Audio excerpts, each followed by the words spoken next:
Well, thank you very much. I'm Eric Nee, managing editor of Stanford Social Innovation Review.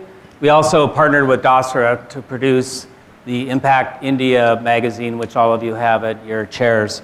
And I'm really interested in moderating this panel on governance. The reason is because it's a critically important issue, but one often overlooked.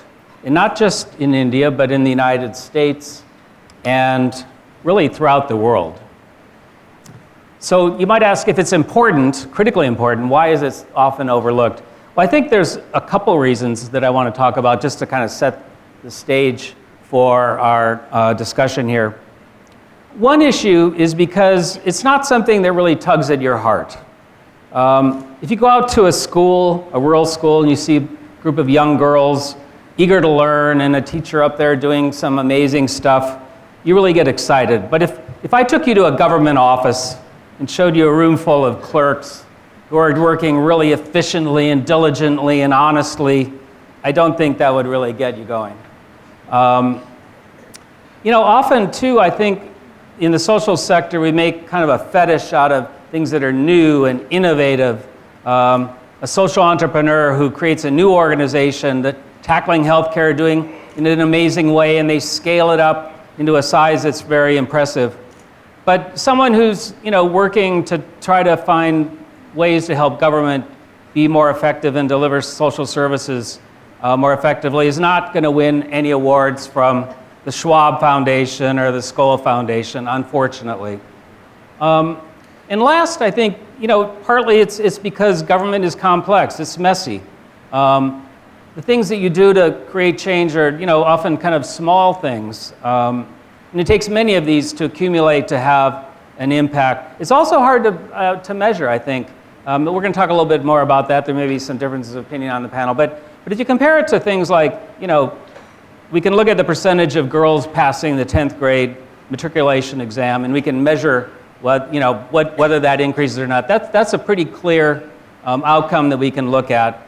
And it's also relatively easy, I think, to attribute causation to that if you have, depending on the program that you have, or sanitation, where you can count the number of toilets that you've built. But I think in government, when you talk about governance issues, it's a little bit fuzzier. So this morning we have three terrific panelists here, and we're going to explore some of these questions of how can philanthropists engage in governance in an effective way? What can we hope to achieve? And how do you measure that? So to my immediate left is Sumeeta Banerji. She is with the United Nations Development Program in India, where she is the Assistant Country Director and head of the Democratic Governance Program. Next to her is Nitai Mehta. He is the founder and managing trustee at Praja Foundation, which focuses on promoting better governance in India and is particularly active here in Mumbai and also in Delhi. He's also director of Aditi Designs, a fashion house here in Mumbai. And at the end is Ananth Padmanabhan, the CEO of Azim Premji Philanthropic Initiatives, a grant-making foundation which, among other programs, has won giving grants in good governance. He was previously CEO of Amnesty International India. You can see my American background popping out here. And CEO of Greenpeace India. So I want to start off the conversation just with a very basic question. Why are you giving grants in the area of governance, working in the area of governance? What drew you and your organization to this area? There's lots of pressing problems like we talked about. Why governance? Let me start with you, Nitai, since Praja is focused exclusively on this topic. Yeah, I'd like to, why we focus on governance, and there's a little story that I'd like to sort of share with all of you. In Mumbai in 92, 93, we had the most horrific riots that had taken place. But after that, the riots, there was a very interesting program that was set up by Mr. Julio Ribeiro and Mr. Satish Sani. The idea was of mohalla committees, basically getting together people in areas that were really badly affected with the communal riots and getting people and citizens involved in that to look at these issues of communal problems in Mumbai. And I was part of one of them. It was a place called Tardeo in Mumbai. And the first meeting that we had at the Mohalla committee meeting was the issue came up as, of course, what the Hindus did or what the Muslims did, and this is the problem with this thing, the politicians and everything. And as the meetings went on, the second meeting, you certainly started talking about issues of water is not there, or my child doesn't have a job, or the roads are not proper, the school that my child goes to. So that became the dominant factor in all our discussions and meetings in the thing. And that sort of struck me, saying that, you know what is really the problem in our society is the lack of good quality governance. And that is something that we really need to focus on. And that is why we really started Praja. And we believe that a lot of our problems that is there in India, in Mumbai, in the urban areas, is a question of good quality governance. And governance is a huge, broad canvas. You have education, you have health, you have sanitation, you have law and order. All of it comes under this under governance. And if we really don't focus on good quality governance, you're going to face the problems that we are facing in India at that aspect. And that's why we started Praja and focus on governance.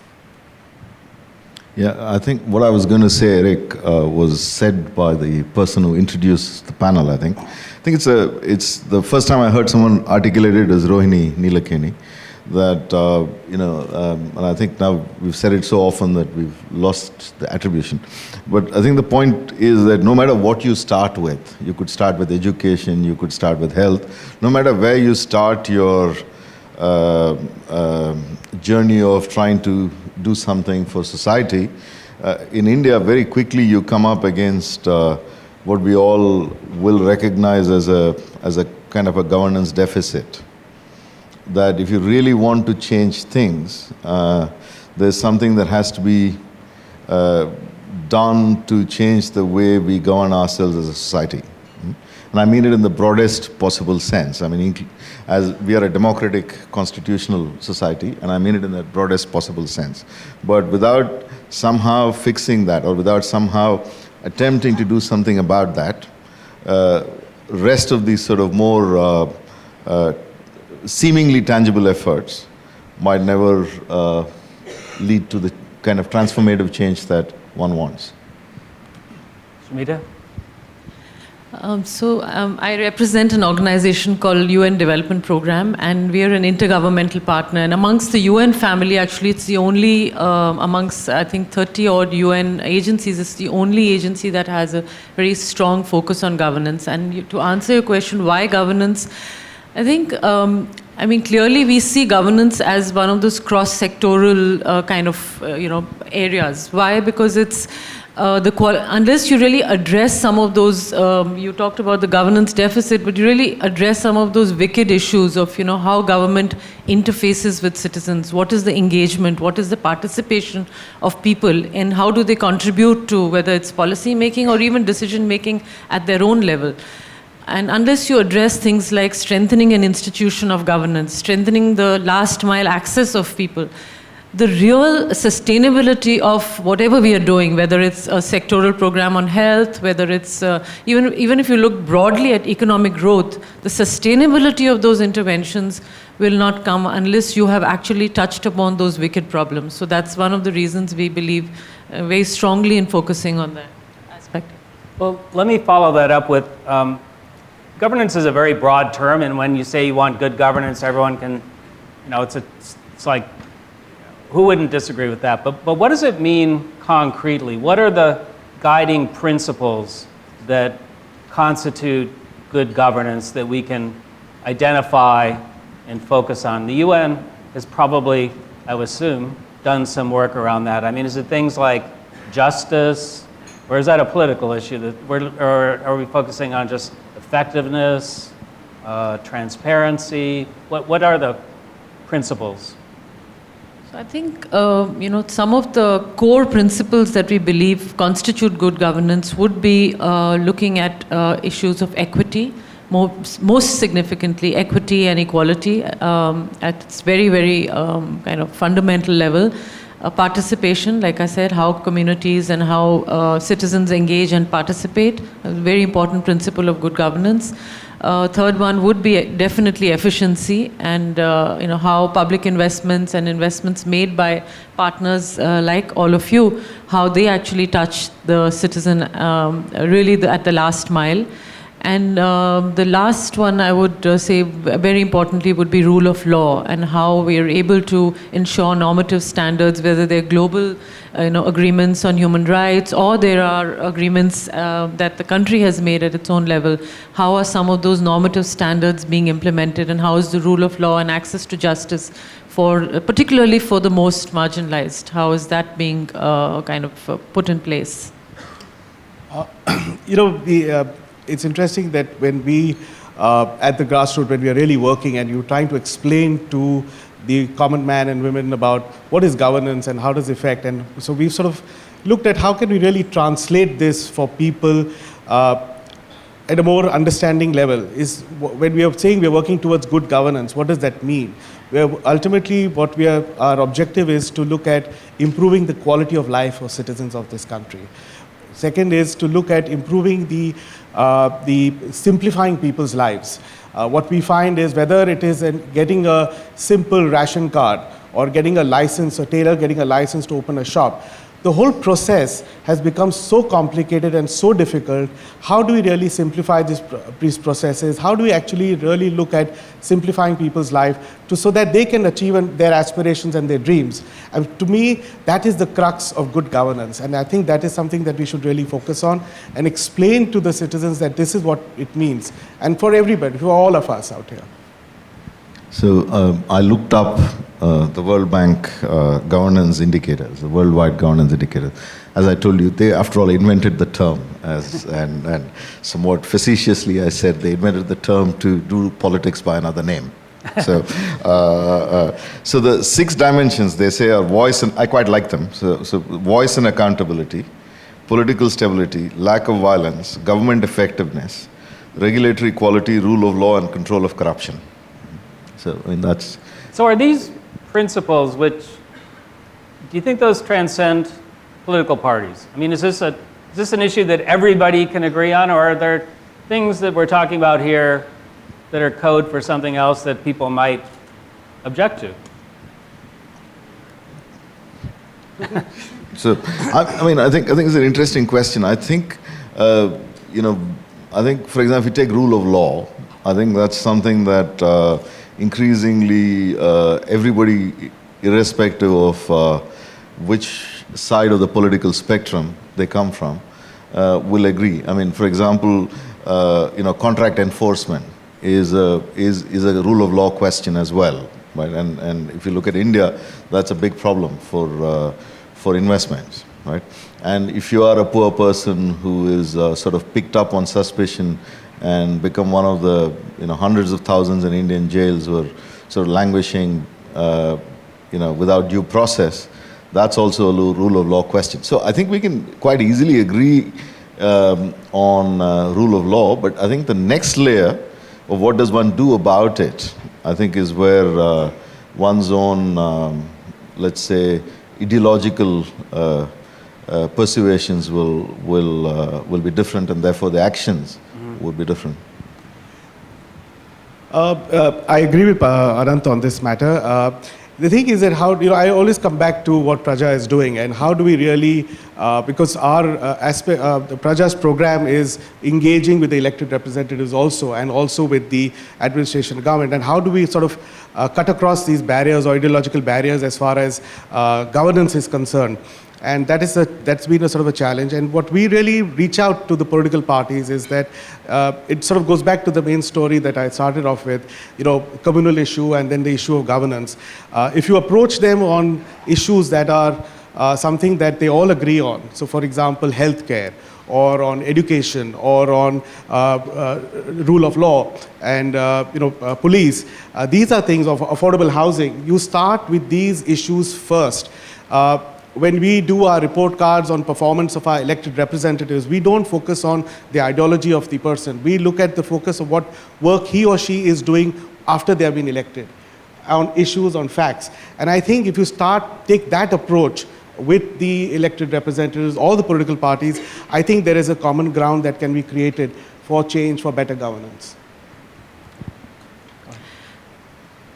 I think good governance is good politics. It's just how, the way our media talks about things, or the way we interrelate the two, is not always clear. I mean, there was a study a couple of years ago that the MIT Poverty Action Lab had done, and they had actually based it on an intervention in Rajasthan where they tried to, sensitize the community before going in for elections that this is what your elected leader is supposed to be doing.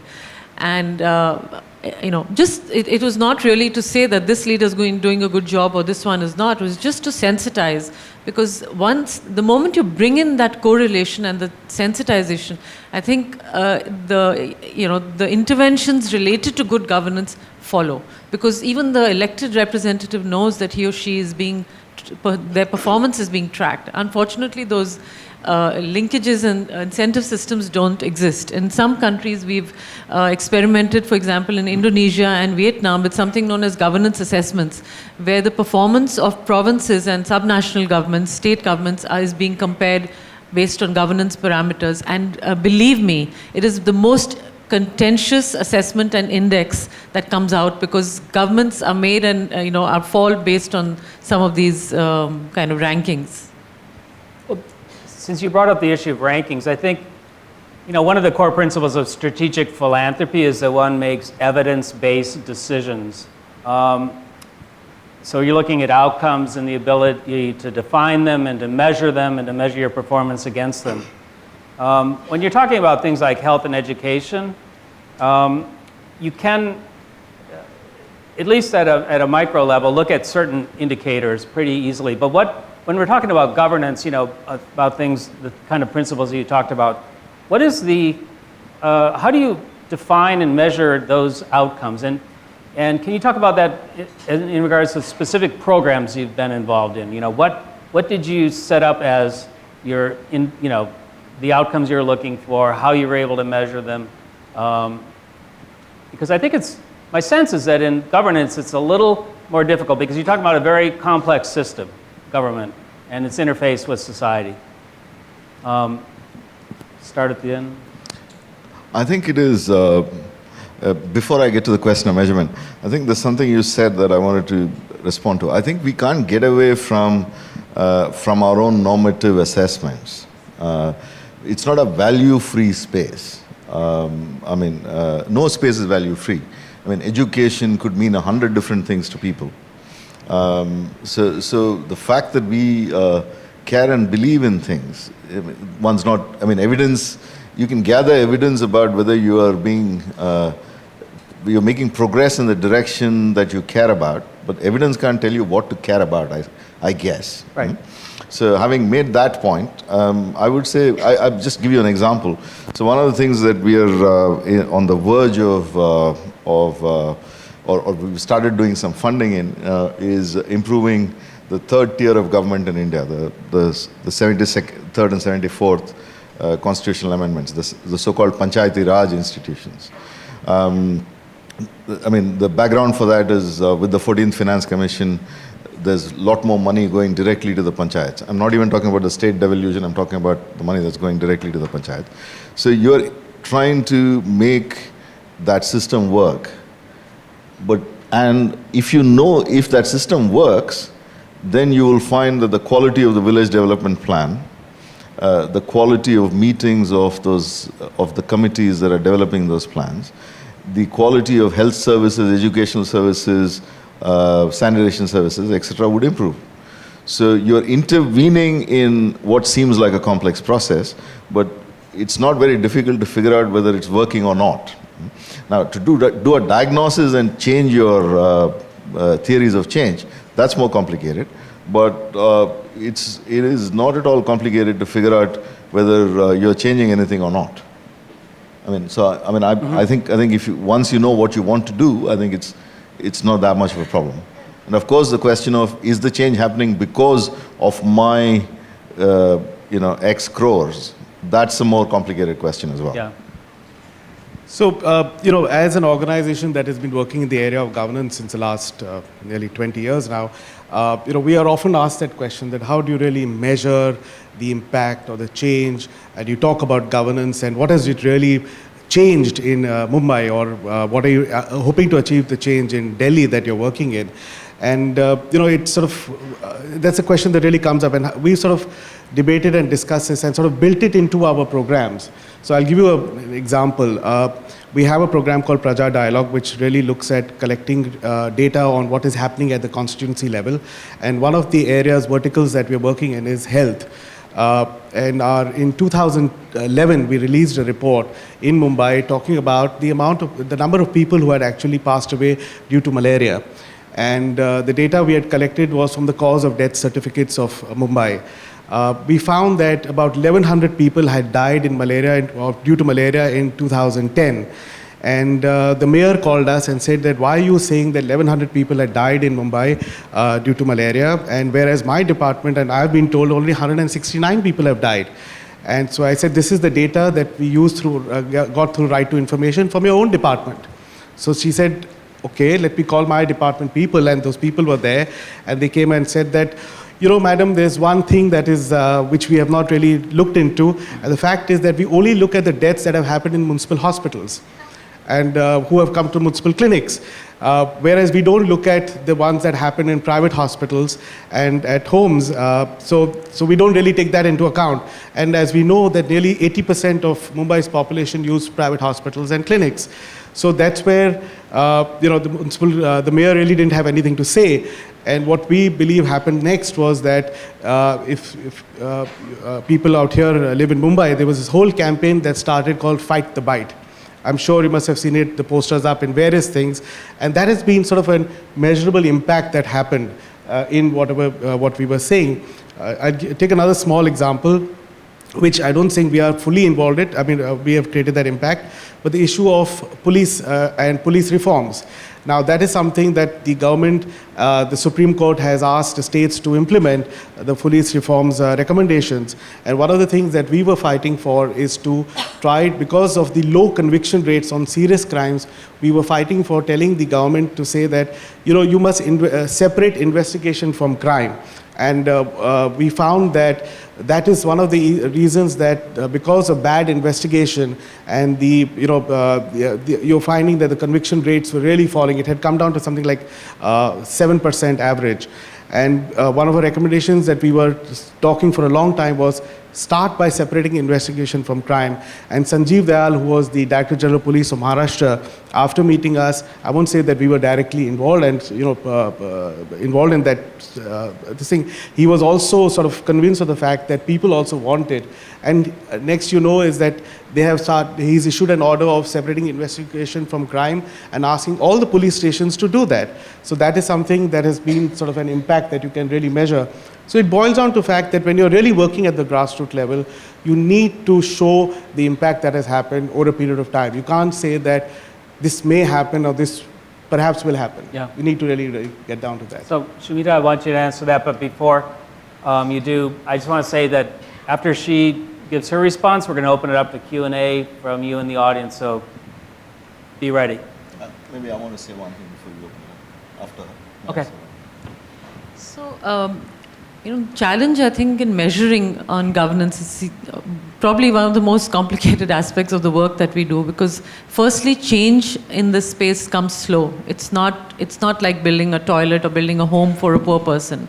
It's very intangible aspects of, like I said, a lot of cross-sectoral change, whether it's in strengthening an institution of government, whether it's in improving access to a service, as many of the examples he gave. So very intangible. And thirdly, again, something that he mentioned, that government's own data systems and feedback systems are limited to secondary sources of information, which are terribly underreported or poorly reported data. So their decision making is based on that kind of information. So a lot of the work we do, I'll give you just two examples maybe. One is, for example, capturing citizen feedback for us is extremely crucial in measuring governance, because if we are trying to make a change, for example, in how government provides services or the citizen centricity of a government office, when they go to seek a service. How do you measure that change? So we've invested a lot of time and money in bringing that change in the government officials. So what we've increasingly started doing, and this is across the globe, is getting feedback directly from citizens. And it's very simple. You must have seen, if you go to the Singapore airport, you walk past the immigration authority and you just punch in. So technology actually allows you, good, bad, poor, how was your experience in having dealt with this service provider? Of course, you could go more deep into the quality of service. Another lovely example, which I think some of you may know, is a tool known as Paheli. It's a people's assessment of health, education, livelihoods. It basically goes down to a household level. Of course, it has to be done in a relatively doable sample size. But it really goes down and asks people what has been their experience on getting services in key aspects of human development, which is health, education, income, and livelihoods. We've also expanded that the parameters a little bit to include water and sanitation, to include food security. And we find that when we take the report cards that have been developed based on this data to the district government or to the state government, initially there's absolute denial and shock, because the information is completely different from the data that they've got. But I think it has a huge influence on then decision making and change in policy. Just a quick point. I think all three of us quite easily will agree that it's possible to measure, it's possible to do so rigorously. But I think donors spend an enormous amount of time trying to figure out attribution. That's a whole different question. If you want to know whether, like say, if we want to know whether what we are doing is useful, is it contributing to positive change, that's relatively straightforward and can be done well. But if you start to ask the question, did my X dollars achieve that Y change, then that's a whole different dimension. And we at the Azim Premji Philanthropy have been thinking about what is it in our mind that leads us in that direction, rather than thinking about what needs to change in the project that helps us to make this correlation. Why is it not good enough that we are making a contribution to what is clearly a change in the right direction? Why should we get so caught up with the ability to attribute it to our grant? Mm-hmm. So, questions from here? Do we have a mic? Hi, good morning to all of you. I have two questions, one specific for you, Ananth, and one generic. So which one you want me to take first? I'll take that. Okay, so I'll take the generic one.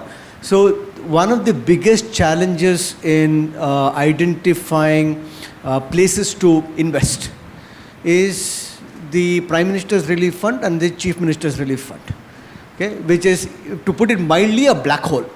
Okay.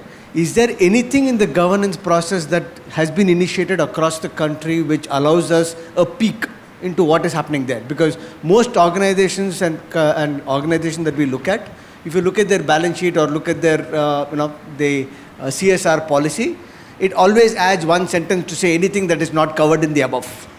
Okay, and that money, I won't say they use it intentionally, but for lack of anything else to do, they go and dump it into that, and that's either it's out of RTI purview, it has no clue of what is happening, and then it just goes away. So just wanted your feedback or thought process on that. Okay, and yeah, so if you want to finish that. I mean, I don't have a specific answer just to the Prime Minister's Relief Fund, but I do know that there have been efforts in the recent years to institute something. I don't know if you're familiar with the results framework documents, RFDs. So basically every central government department and program and state government department has to come up with a results document for the year, which is linked to a national vision, the departmental vision, and it demonstrates how you're achieving some of those results, how your resources are allocated. So it's linking the resource allocation to specific results, and at the end of the year, there are reviews, and the secretary actually has to report. So RFD is like a contract between the secretary and the minister. And you agree on certain results at the beginning of the year, and at the end of the year, you're reviewed. And the review is done in a very, very stringent way. Unfortunately, some of this RFD system it was called the Performance Management and Evaluation System Policy of the government. It has been a bit watered down in the last 2 years because the government was trying to revamp, new government was trying to put in place a new system. So to answer your specific question, on the Prime Minister's Relief Fund, I don't know where, how they're tracking where the money is going. Yes, I agree. I mean, we really don't know how the Prime Minister Relief Fund or the Chief Minister Relief Fund is functioning. But I will just sort of look at, one of the things that the municipal corporation started, Mumbai Municipal Corporation started some time back, was the outcome budgeting also. And, we're looking at what are the outcomes of the money that they're spending, which was a very interesting and I think an enlightened step. But unfortunately, they stopped that. And they are trying to renew it, bring it back again. I think that is important. What we really need to look at performance evaluation. You have a Central Auditor General of India. You need to have a performance Auditor General of India also, in a way of speaking. So see what is really the outcomes that the government or individuals who are spending money, the impact of that. Just quickly, I think the point you're making is very opaque. Entire governance is extremely opaque. It's difficult for an outsider or a philanthropist to know what to do. So one of the things is that very opacity is the opportunity. For example, if there is a way in which data can be made available, RTI is one possibility. Citizens can do it themselves. Today there's a lot of raw undigested stuff that's up on government websites. So if that feedback loop that very often doesn't work within government. Government runs a very linear top-down system. If philanthropy can make that feedback loop happen on anything, that itself would very often leads to the kind of big changes like the Saheli thing that my colleague on the panel was talking about. So making that transparent itself could be the big philanthropic intervention.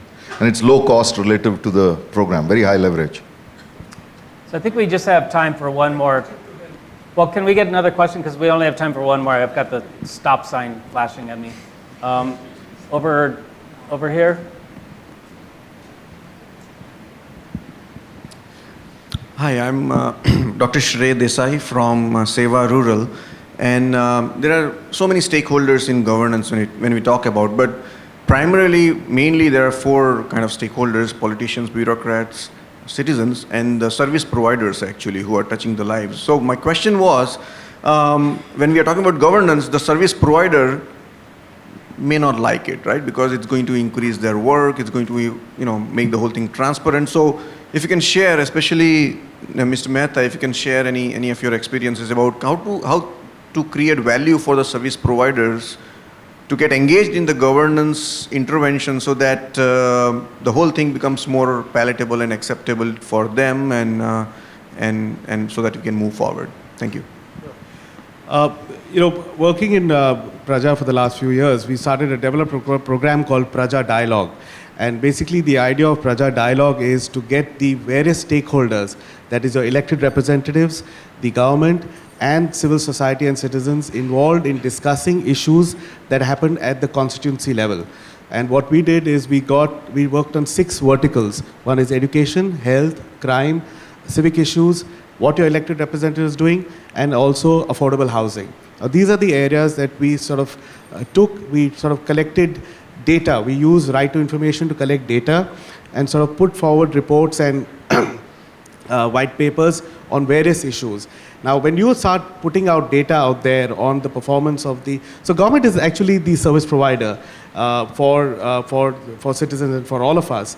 And you start putting data out there, getting them to be more accountable, looking at, for example, we had the data on the issue of roads in Mumbai, the quality of roads in Mumbai, and how that the government had actually, interestingly, the service provider, the roads department had put up an app a couple of years back where people could take a photograph and put in that complaint, and the complaint would go to the department, the service provider who was providing the roads for us. And it sort of, the complaints shot up. You got nearly 4 lakh complaints in the system regarding the roads. But the issue was that after a year or so, they stopped that app because there were too many complaints coming in. And so we sort of pushed them and sort of exposed the fact that you really need to bring this back. And now they're sort of promising that, okay, we'll really bring it back. So the point is that you need to sort of get the data out there, show the citizens, build a stake of civil society and citizens in getting that work done, and the benefit that you're going to get by improving the quality of governance and getting the service providers to perform. So if I remember correctly, you're from SEWA, and SEWA's history is in the trade union movement. So to a certain extent, there is no getting away from the discomfort of that change. The discomfort of that change can be managed through good dialogue, through citizen participation. But change is very often uncomfortable, and there is no getting away from it. We know this quite well, and why should it be? I mean, what's the problem with that? I don't see any problem with that. We need to just go through the process. So just to wrap it up, and we will, speed round, 30 seconds, final comment. You've got a room full of philanthropists here. If they want to get engaged in governance, what can they do? So I had a million, examples which I'd scribbled in the morning of what I would like you all to do. But I just want to leave with, because shortage of time, just leave you all with one word, and that is that, there are, and it's nothing new, nothing you don't already know. There are millions of examples of brilliant stuff going on in very, very small pockets in the country. Great organizations, islands of good practices. I really believe that it's time this country needs to take a leap, and we need to do it only by talking about large, scalable solutions. Big programs which cover huge populations, not small. Take some of those good practices, scale up. Second, integrated solutions. Let's not talk just about a sanitation solution. Let's talk about how it links to providing livelihoods, how it links to waste disposal, how it links to education, nutrition of the community. So let's try and find those solutions which cut across multiple sectors. And lastly, something that the previous panelist, Mehta, touched upon. She said it, a very, very important point. We really need to come together and collaborate.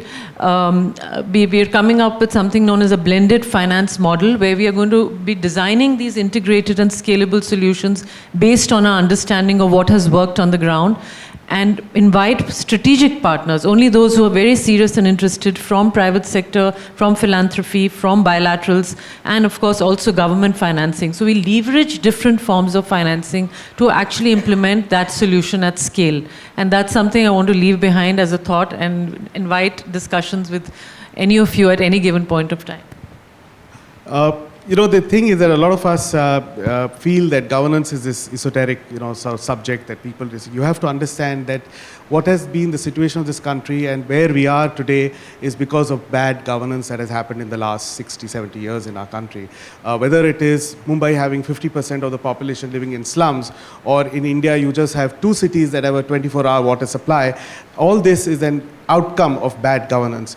You should look at question of improving the quality of governance and organization and institutions that are working at the macro level to make change. Yes, there are brilliant and beautiful organizations that work at the grassroots level actually doing the job of the government.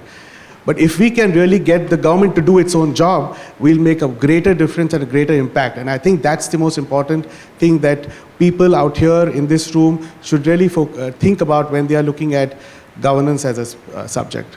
So there's almost, it's impossible to be in this room and not have experienced deep frustration with governance in this country. So we've all been angry, dejected, etc., etc. So tap into that energy. That's the first thing. So it needs fixing. The second thing is the problems are wicked and quite complicated. So you can have a lot of stimulation, a lot of fun, a lot of deep engagement in trying to solve them. The complexity is fun to engage with. Third is learn by doing. Well, with that, I want to thank our panelists.